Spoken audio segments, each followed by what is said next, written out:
বর্তমান ও ভবিষ্যৎ মার্কিন ইরান আলোচনার সম্ভাবনা নিয়ে ইসলামাবাদ থেকে সরাসরি যুক্ত হচ্ছেন এশিয়া ওয়ানের ব্যুরো প্রধান আনাস মালিক।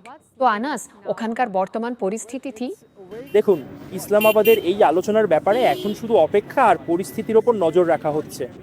আমি যেখানে দাঁড়িয়ে আছি সেখানে নিরাপত্তা বেষ্টনী বহাল রয়েছে।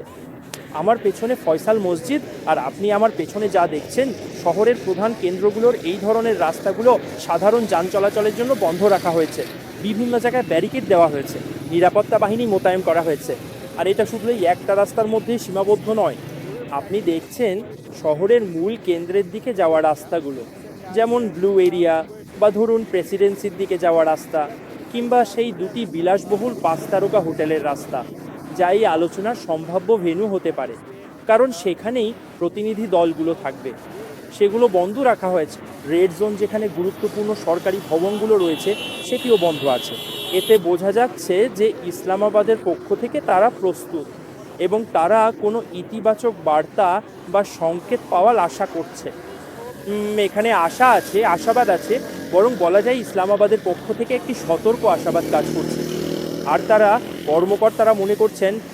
কর্মকর্তারা বিশ্বাস করেন যে সম্ভবত এই সপ্তাহান্তের কোনো এক সময়ে আমরা ইতিবাচক আশা করতে পারি। আমরা আশা করছি মার্কিন যুক্তরাষ্ট্রের পক্ষ থেকেও কিছু আস্থা তৈরির পদক্ষেপ নেওয়া হবে, যা এই আলোচনাকে এগিয়ে নিতে সাহায্য করবে। তবে আপাতত অপেক্ষা চলছে, আর সেই সাথে একটি সতর্ক আশাবাদও রয়েছে। আসিয়া। আনাস, মার্কিন ভাইস প্রেসিডেন্ট জেডি ভ্যান্স আর ইরানি প্রতিনিধি দল কখন ইসলামাবাদে পৌঁছাবেন, কোনো আপডেট আছে? আমার মনে হয় কখন আসবেন তার চেয়েও বড় কথা হলো সময়টা কোনো সমস্যা নয়। সমস্যা হলো এই আস্থা তৈরির বিষয়গুলো নিয়ে। এই যে অমীমাংসিত বিষয়গুলো রয়েছে, যা বেশ কিছু সময় ধরে ঝুলে আছে। আর মোটের ওপর বলতে গেলে বরং ইসলামাবাদের পক্ষ থেকে তারা এটা নিয়েই বেশি চিন্তিত।